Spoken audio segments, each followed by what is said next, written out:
So hey homies, welcome back to another video of perfect world and I hope कि तुम लोग बहुत ही ज्यादा अच्छे और मजे में हो। तो चलो फिर बिना किसी देर के आज के इस वीडियो को शुरू करते हैं। सो होमीज, जैसा कि हमने लास्ट एपिसोड में देखा था जहाँ पर शी हाउ का सामना यहाँ लिटिल हेवनली किंग से हो जाता है और वो आता है साथ ही शी हाउ से कहता है कि यार मेरा आर्मर ना मुझे वापस कर दो, क्योंकि मैं जानता हूँ कि ये तुम्हारे काम का तो है नहीं। पर अपना शी हाउ जिस चीज पे हाथ जमा लेता है उसे आसानी से कहाँ लौटाता है, वो भी मुंह पे कहता है कि अगर तुम्हें ये चीज चाहिए तो पहले तो मुझसे माफी मांगो, या फिर अगर तुम्हारा स्टेटस तुम्हें ऐसा करने से रोक रहा है तो फिर मैदान में आओ और मुझसे लड़ो, मुझे हराओ और ये चीज ले जाओ। यहाँ पर हम देखते हैं कि लिटिल हेवनली किंग खुद तो लड़ना नहीं चाहता था, क्योंकि वो जानता है कि उसकी जो पावर है वो इस वक्त अनस्टेबल है। इवन की एक डिवाइन आर्मर भी उसके पावर को सप्रेस नहीं कर सकता। इसी वजह से वो यहाँ अपनी जगह अपना ही एक जूनियर ब्रदर वूडी से कहता है कि तुम मेरी जगह पर इससे फाइट करोगे। जहाँ पर हम देखते हैं कि दोनों ही बैटल अरीना में आ जाते हैं और यहाँ पर शी हाउ पर पहले तो वूडी भारी पड़ता है, लेकिन जब शी हाउ यहाँ पर अपना six path of reincarnation cycle के ट्रांसफॉर्मेशन का यूज करता है तो यहाँ पर उसकी अकल भी ठिकाने लग जाती है और वो समझ आता है कि शी हाउ हल्के में ली जाए ऐसा बंदा है नहीं। और अगले ही पल शी हाउ यहाँ पर उसे अपने पैरों से कुचलते हुए कहता है कि अब बताओ कि किसमें ज्यादा दम है। और अब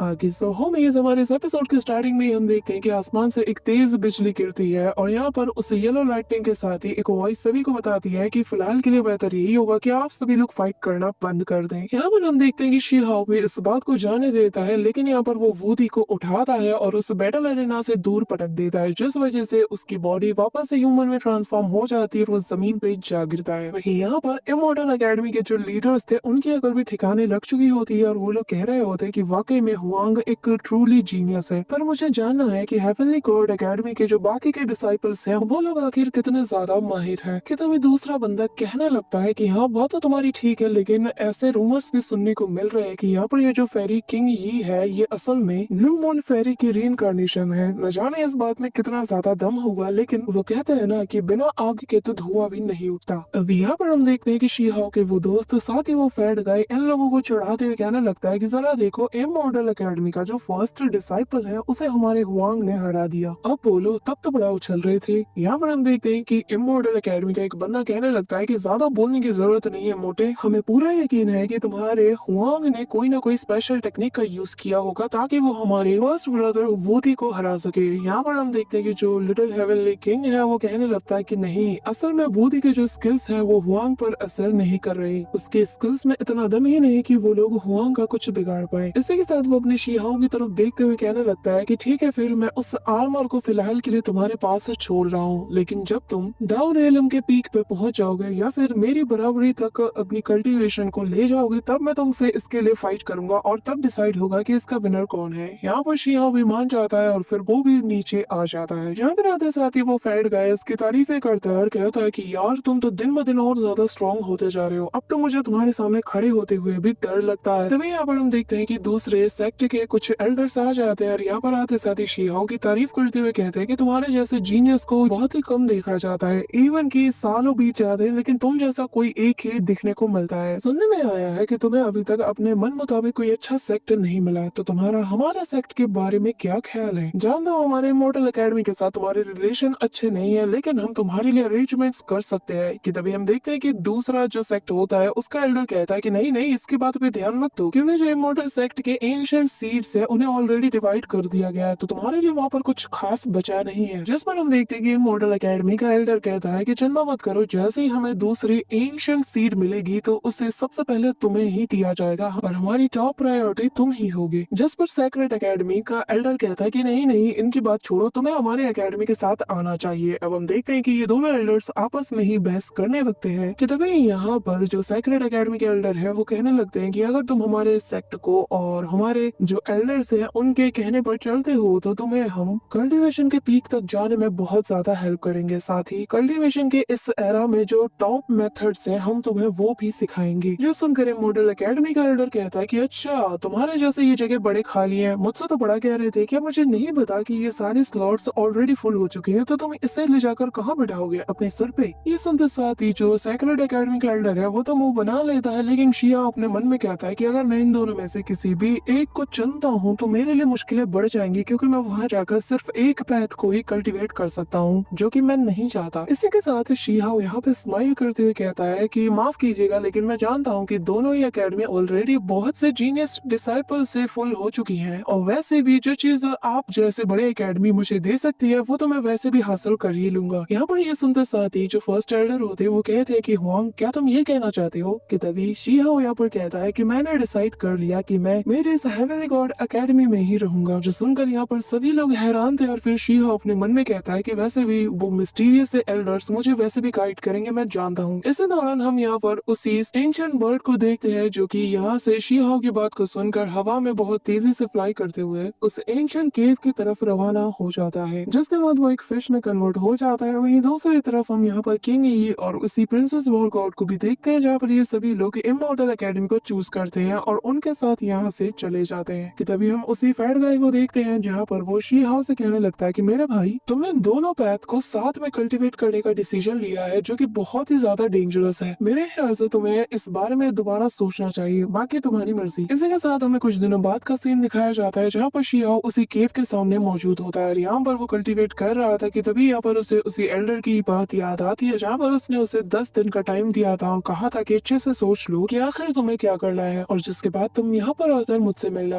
यहाँ पे हम शीहाओ को देखते हैं, जहाँ पर वो इन ट्रेजर्स को देख कर कहता है कि क्या मैं इनके जरिए से एंशिएंट इमॉर्टल मेथड के पीक तक पहुंच सकता हूँ? क्या मैं सच में इनके जरिए से सारे लिमिट्स को तोड़ सकता हूँ और फिर अल्टीमेट मेथड्स को अचीव कर सकता हूँ? यहाँ पर हम देखते हैं कि तभी उसी एल्डर की आवाज आती है, जो कि शीहाओ के सवाल सुनकर कहता है कि वाकई में लड़के तुम बहुत ही ज्यादा जिज्ञासु हो, और होना भी चाहिए, क्योंकि जो तुम्हारे मिशंस है ये बहुत बड़े हैं। लेकिन जैसे कि हम फिशिंग करते हैं तो सबसे पहले हम उस मछली के नेचर को समझते हैं और फिर वैसे ही एक्शन लेते हैं, जिसके बाद फाइनली हम उस मछली को पकड़ लेते हैं। इसके बाद ही एल्डर कहने लगता है कि बच्चे, अगर तुम्हारे पास टाइम है तो क्या तुम मेरे साथ फिशिंग करना चाहोगे, मेरे साथ यहाँ पे वक्त बिताना चाहोगे? बताओ बच्चे, क्या तुम्हारे अंदर इतना सब्र है? यहाँ पर हम देखते हैं कि ग्रैंड एल्डर की बात सुनते साथ ही अगले ही पर शीहाओ उनके पास पहुंच जाता है और फिर वहाँ पर बैठकर रिस्पेक्ट के साथ उनसे कहते हैं कि ग्रैंड एल्डर, मैं यहाँ पर आपसे सीखने के लिए आया हूँ, तो ये डिसाइपल तब तक यहाँ से नहीं उठेगा जब तक कि वो आपके साथ नॉलेज को शेयर ना कर ले। इसी के साथ यहाँ पे शीहाओ अपनी भी फिशिंग रॉड को बाहर निकालता है और यहाँ पर दोनों हाथ से फिशिंग करना शुरू कर देता है, जो देखकर वो ग्रैंड एल्डर कहते हैं कि एक रॉड से मछली पकड़ना वैसे ही मुश्किल है और तुम 2 रॉड्स का यूज कर रहे हो। जिस पर शीहाओ कहता है कि मैं 2 रॉड्स के जरिए से एक से ज्यादा मछली पकड़ सकता हूँ, तो भला मैं ऐसा क्यों ना करूँ? जिस पर वो ग्रैंड एल्डर बताते हैं कि जो अल्टीमेशन पैथ को तुम फॉलो कर रहे हो वो दोनों पैथ भी बिल्कुल इसी फिशिंग रॉड की तरह है। एक को सीखना वैसे ही मुश्किल है, लेकिन नामुमकिन कुछ भी नहीं है। इसी के साथ ग्रैंड एल्डर बताने लगते हैं कि तुमसे पहले बहुत से यहाँ पर आए जिन्होंने सोचा कि वो दोनों पैथ को साथ में कल्टीवेट करेंगे, लेकिन किसी को भी ठीक से कामयाबी हासिल नहीं हुई। तो तुम्हें क्यों लगता है कि तुम उन सभी से डिफरेंट हो और तुम उन्हें भी सरपास कर दोगे? जिस पर शीहाओ कहता है कि मैं जानता हूँ कि मुझसे पहले इस दुनिया में बहुत से लोग आए होंगे जिन्होंने कोशिश किया होगा, लेकिन मुझे इससे फर्क नहीं पड़ता कि वो किस रास्ते पर चले हैं। मैं खुद अपने हाथों अपनी बॉडी से इस चीज को, इस रास्ते को एक्सपीरियंस करना चाहता हूँ और खुद देखना चाहता हूँ कि आखिर इसका अंत क्या होता है। यहाँ पर ये सुनते साथ ही ग्रैंड एल्डर भी इससे इम्प्रेस हो जाते हैं कि तभी वो कहने लगते हैं कि तुमने इन दोनों रॉड्स पे जिस चारे का यूज किया है वो हाई क्वालिटी का नहीं है, तो आखिर तुम मछली को कैसे पकड़ोगे? हाँ, और साथ ही ये जो रॉड तुमने यूज किया है ये कमजोर भी है, तो इससे मछली पकड़ना तो दूर की बात है, तुम यहाँ पर जितने भी क्रिएचर्स है उन्हें और डरा दोगे। यहाँ पे हम देखते हैं कि शीहाओ की जो फिशिंग रॉड होती है उसमें कुछ हलचल शीहाओ को फील होती है और वो उसे टाइटली होल्ड कर लेता है, लेकिन अगली बार उसकी फिशिंग रॉड टूट जाती है। कि तभी ग्रैंड एल्डर कहते हैं कि देखा, जैसा कि मैंने कहा था। यहाँ पर उससे टूटी हुई रॉड को देखकर शीहाओ को अपने दोस्त नजर आते हैं। वो कहने लगता है कि एक टूटी हुई रॉड यानी कि इसने पर्याप्त टफनेस नहीं है, इसी वजह से ये टूट गया। लेकिन तब क्या होगा कि अगर मैं एक सुप्रीम क्वालिटी के चारे को यूज करूँ? यहाँ पर ये कहते साथ ही वो एक बहुत ही पावरफुल ट्रेजर को बाहर निकालता है और कहता है कि इसके बारे में आपका क्या ख्याल है? जिसे देखकर ग्रैंड एल्डर कहते हैं कि हाँ, ये चीज अच्छी है और ये चारा बहुत ही अच्छी क्वालिटी का है, लेकिन ये फिर भी इनफ नहीं, क्योंकि इस पानी के अंदर जो क्रिएचर्स है वो 10 मिलियन ईयर्स से भी पुराने हैं। और अब मुझे देखो, यहाँ पर हम देखते हैं कि वो इमीडिएटली अपने उसी फिशिंग रॉड को पानी में डालते हैं और वही सेकंड्स में ये एक बहुत ही रेयर से टर्टल को बाहर निकालता है, जिसे देखते साथ ही शीहाओ कहने लगता है कि ये तो 8 ट्रेजर टर्टल में से एक है, लेकिन मैं हैरान हूँ कि आपने बिना चारे का यूज करके ही इसे पकड़ लिया। जिस पर ग्रैंड एल्डर हंसते हुए कहने लगते हैं कि हाँ, यहाँ पे कुछ ऐसे क्रिएचर्स भी हैं जिनके लिए तुम्हें चारे का यूज करने की जरूरत नहीं है। जिसके बाद वो फिशिंग रॉड शीहाओ को देते हैं कि ये जो क्रिएचर्स तुम देख रहे हो ये बहुत ही ज्यादा एरोगेंट और ग्रीडी है। ये लोग देखते नहीं है कि इनके सामने क्या है, बस टूट पड़ते हैं और फिर पकड़े जाते हैं। और जिसका मतलब ये कि तुम्हें कभी कभी अपने शिकार को पकड़ने के लिए तुम्हें चारे की जरूरत नहीं है, लेकिन तुम्हें खुद एक चारे की तरह एक्ट करना होगा।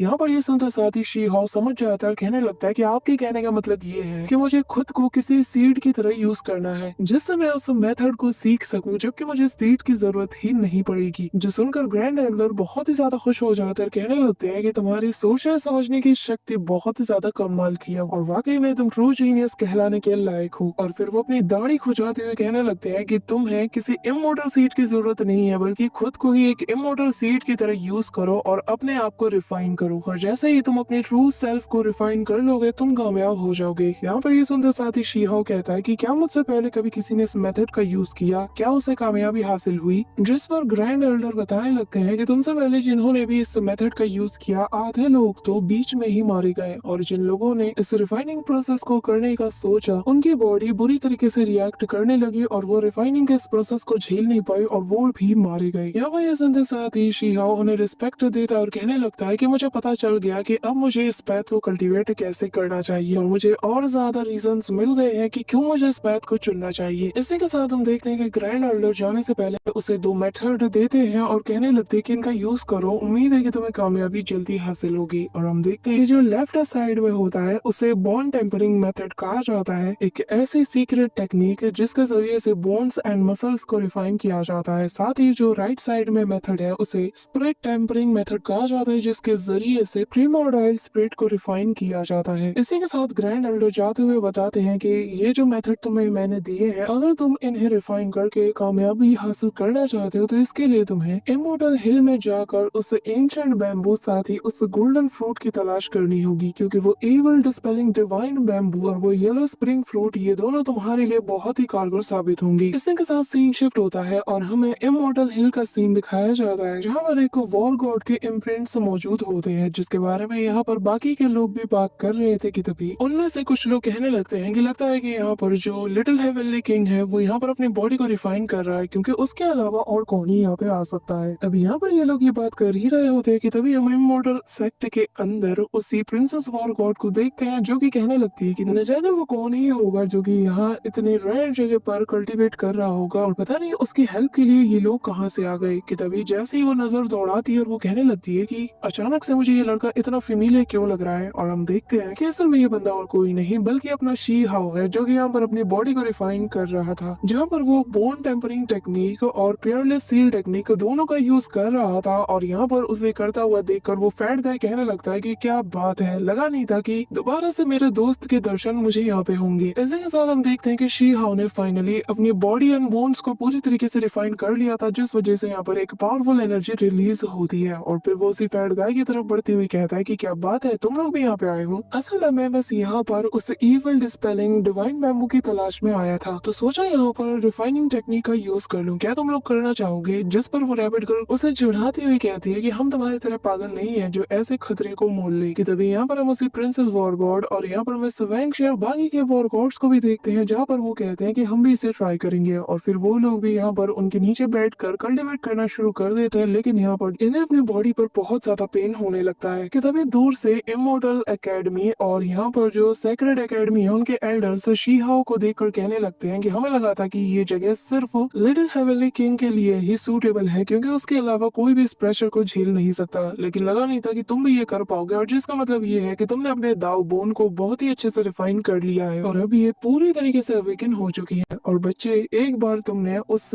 एवर डिस्पेलिंग डिवाइन बैम्बू को ढूंढ लिया तो ये तुम्हारी फिजिकल स्ट्रेंथ के लिए बहुत ही अच्छा होगा, और फ्यूचर में तुम्हारे पास बहुत ही रेयर अपॉर्चुनिटीज वेट कर रही है। यहाँ पर इन सभी की बात सुनकर शी हाओ कहता है कि एल्डर्स, आप सभी के गाइडेंस के लिए शुक्रिया। इसी के साथ शी हाओ जाते हुए कहने लगता है कि जब मैं यहाँ पर उस बैम्बू ट्री को ढूंढ लूंगा और उसे ले आऊंगा तो फिर उसे मीट के साथ रोस्ट करके खाएंगे। जिसके बाद शी हाओ यहाँ से चला जाता है और सीन शिफ्ट होता है और हमें उसे इमोर्टल हिल के बाहर का सीन दिखाया जाता है, जहाँ पर शी हाओ जैसे ही पहुंचता है तो उससे लोगों के हंसी मजाक की आवाजें आती है। और यहाँ पर कुछ लोग कह रहे होते हैं कि हमने सेक्रेट एकेडमी के उस बंदे को पैरों तले बिल्कुल रौंद दिया, कितना मजा आया ना। और तभी यहाँ पर पर्पल कलर में कुछ स्पिरिट्स नजर आती हैं, जो कि हीरोइक स्पिरिट्स है, जो कि यहाँ पर लोगों की बॉडी को पोजेस करती है और उन्हें परेशान करती है। और यहाँ पर ये जो एंशिएंट घोस्ट है ये किसी को भी छोड़ती नहीं, जो देखते साथ ही शी हाओ यहाँ से निकलने लगता है। इसी के साथ शी हाओ इनसे एस्केप करते हुए कहता है कि एक बार इनके चंगुल में कोई फंस गया तो वो काफी घंटों तक यहाँ पर उलझ के रह जाएगा। और शी हाओ अपने पास से एक स्वॉर्ड निकाल आकर इन सारे स्पिरिट्स पर अटैक कर देता है, जो देखकर ये स्पिरिट्स भी कहती है कि आखिर इसके पास ये रिपेलिंग स्वॉर्ड कहाँ से आ गई। हम तो यहाँ पर इसके मजे लेने आए थे और देखो ये तो हमें ही रेजिस्ट कर रहा है। कि तभी हम देखते हैं कि शी-हाओ अपना एक पाम अटैक रेडी करते हुए कहता है कि वो क्या है ना कि तुम्हारा पाला अब तक मुझ जैसे से नहीं पड़ा। और कुछ ही देर में शी-हाओ उन सारे स्पिरिट्स को यहाँ से भगा देता है और कहने लगता है कि न जाने मेरा सामना ही ऐसे लोगों से क्यों होता है। कि तभी शी-हाओ के सामने एक वॉल होती है जिसे कि जैसे ही वो टच करता है अचानक से जो पेंटिंग में ओल्ड मैन बने होते हैं वो कहने लगते हैं कि तुम मुझसे कुछ भी सवाल पूछ सकते हो, लेकिन एक से ज्यादा नहीं। और अगर पूछते भी हो तो वो मेरे मूड पे डिपेंड करेगा कि मैं जवाब दूंगा या नहीं। यहाँ पर शी-हाओ कहता है कि क्या आप सच में अलाइव हैं? जिस पर वो बंदा कहता है कि हाँ, मैंने अपनी थोड़ी सी कॉन्शियसनेस को बचा के रखा था, जिस वजह से तुम कह सकते हो कि मैं जिंदा हूँ। इसी के साथ वो यहाँ पर ऊपर की तरफ इशारा करते हुए कहता है कि जिस चीज की तलाश में तुम यहाँ पर आए हो वो तुम्हें वहाँ पर मिलेगी। और यहाँ पे ये देखते साथ ही शी-हाओ उसमें जंप करके एक दूसरा रियलम में पहुंच जाता है। यहाँ पर वो ओल्ड मैन उसे बताता है कि जितना ज्यादा स्ट्रॉन्ग तुम होगे तुम्हारा ट्रायल उतना ही ज्यादा स्ट्रॉन्ग होगा, तो कुछ भी करने से पहले एक बार अच्छे से सोच लेना। यहाँ पर शी-हाओ तेजी से आगे बढ़ता है, जहाँ पर हम देखते हैं कि कुछ बहुत ही पावरफुल स्पिरिट्स जो कि क्रिएचर्स की होती है वो यहाँ पर इंट्रूडर समझकर शी-हाओ पर अटैक करती है, जिन्हें देखते साथ ही शी-हाओ यहाँ पर थंडर एम्परर के आर्मर को पहन लेता है और यहाँ पर उसके स्वॉर्ड से इन पर अटैक करता है, जिससे एक ही बार में ये सारे स्पिरिट्स ढेर हो जाती है। और शी-हाओ उस स्वॉर्ड को पकड़ते हुए कहता है कि न जाने इस स्वॉर्ड का ओरिजिन आखिर क्या होगा। अगर आज ये मेरे पास ना होता तो शायद ये जो स्पिरिट्स है ये मेरी बॉडी को बहुत बुरा डैमेज कर देती। यहाँ पर शी-हाओ आगे बढ़ जाता है और वो उसी बैम्बू पीक पे पहुंच जाता है, यहाँ पर की वो डिवाइन बैम्बू एसेंस मौजूद था। यहाँ पर हम देखते हैं कि जमीन को फाड़ते हुए एक जायंट सा क्रिएचर बाहर निकलता है जो कि ह्यूमन जैसा लग रहा था, लेकिन यहाँ पर वो आता साथ ही शी-हाओ से कहता है कि तुम्हें अपने ट्रू सेल्फ के साथ मुझे हराना होगा और मुझे हराने के बाद ही तुम इस बैम्बू एसेंस को अपने साथ ले जा सकते हो। यहाँ पर हम देखते हैं कि ये एक एंशिएंट पपेट होता है जिसकी बॉडी डार्क इमोर्टल गोल्ड से बनी थी, जो देखकर शी-हाओ भी हैरान था। और अब ये बंदा शी-हाओ को फाइट के लिए चैलेंज करता है। शी पूछता है कि तुम तो इस तरह के नहीं लगते, तो आखिर क्या कर रहे हो यहाँ पे? जिस पर वो बताने लगता है कि मैं एंशिएंट टाइम का एक इमॉर्टल हूँ जो कि अपने मास्टर को फॉलो करते हुए ऐसे ही एक जगह पर आ गया, क्योंकि मुझे भी वही बैम्बू एसेंस चाहिए था। मैं यहाँ पर इसके लिए आया था ताकि इसके जरिए से मैं उस कर्स को पूरी तरीके से तोड़ सकूं, लेकिन फिर मुझे एक पपेट बना दिया गया और तब से लेकर आज तक मैं यहाँ पर गार्ड कर रहा हूँ इस चीज को, ताकि जो लोग भी इसके लिए यहाँ पर आए मैं उन्हें रोक सकूं। यहाँ पर शी-हाओ उसकी बातें सुनकर कहता है कि आखिर एक इमॉर्टल जो कि एंशिएंट टाइम का है वो एक स्ट्रेंज कर्स को क्यों तोड़ना चाहेगा। तभी यहाँ पर वो पपेट मैदान में उतर जाता है और कहने लगता है कि अपनी इस तलवार को आगे रखो और अपने ट्रू सेल्फ में आओ, क्योंकि पहला स्टेज हमारे बीच कॉम्बैट का हो, जिसके बाद हम दूसरे राउंड की तरफ बढ़ेंगे। यहाँ पर हम देखते हैं कि शी-हाओ भी पूरी तरीके से प्रिपेयर हो जाता है और मैदान में कूद पड़ता है, जिसके बाद वो अपनी कुन-पेंग टेक्निक का यूज करता है, जहाँ पर वो उन सारे क्रिएचर से एक के बाद एक इस पर दे दनादन अटैक करवाता है, जिससे उस इमॉर्टल को कोई फर्क नहीं पड़ता, लेकिन शी-हाओ भी नहीं रुकता। जो देखते साथ ही ये पपेट भी यहाँ पर अपना सेकंड स्टेज यानी कि वॉइड दाव को एक्टिवेट कर लेता है, जहाँ पर हम देखते हैं कि जैसे ही शी-हाओ का वो बीस्ट उस पे अटैक करता है तो वो बहुत इजीली उसके अटैक को रेजिस्ट कर लेता है। जो देखकर शी-हाओ कहता है कि हमारे बीच का जो कल्टीवेशन गैप है ये बहुत ज्यादा है और मुझे जल्द से जल्द इसे हराना होगा।